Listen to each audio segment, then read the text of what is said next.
ముఖ్యంగా రేవంత్ పాలనలో ఏ ఒక్క వర్గం కూడా ఈరోజు హ్యాపీగా లేదు.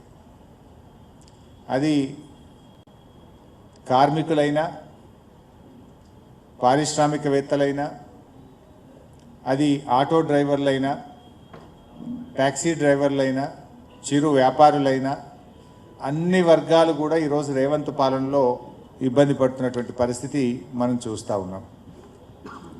అందువల్ల ఈరోజు ఈ రాష్ట్రంలో ఎవరైనా హ్యాపీగా ఉన్నారంటే 4 బ్రదర్స్ మాత్రమే హ్యాపీగా ఉన్నారు.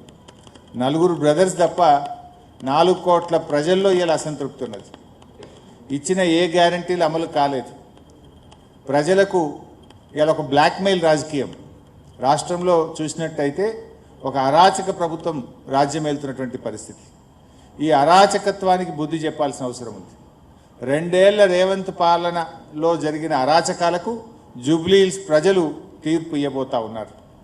ఎందుకంటే ఇక్కడ మనం ఈ కాంగ్రెస్ను ఓడించకపోతే మరో 3 ఏళ్ల పాటు ఈ రాష్ట్ర ప్రజలు నరకయాతన అనుభవించాల్సి ఉంటుంది. కేసీఆర్ పాలనలో వికాసం, రేవంత్ పాలనలో 2 ఏళ్ల పాలనలో ప్రజలకు విధ్వంసం తప్ప మిగిలింది ఏం లేదు. నిజానికి చెప్పుకోవడానికి ఒక్కటి కూడా లేదు. ఏ ఒక్కటి కూడా జరగలేదు. పథకాలు కేసీఆర్ గారు అందించిన సంక్షేమ పథకాలు ఒకటొక్కటిగా రద్దవుతూ ఉన్నాయి. ఒకటొక్కటిగా చెప్పకుండానే వాటి అమలు నిలిచిపోతూ ఉంది తప్ప కొత్తగా వస్తున్నటువంటిది అయితే ఏమీ లేదు. ఈ ఎన్నిక వికాసానికి విధ్వంసానికి మధ్య జరుగుతున్న ఎన్నిక.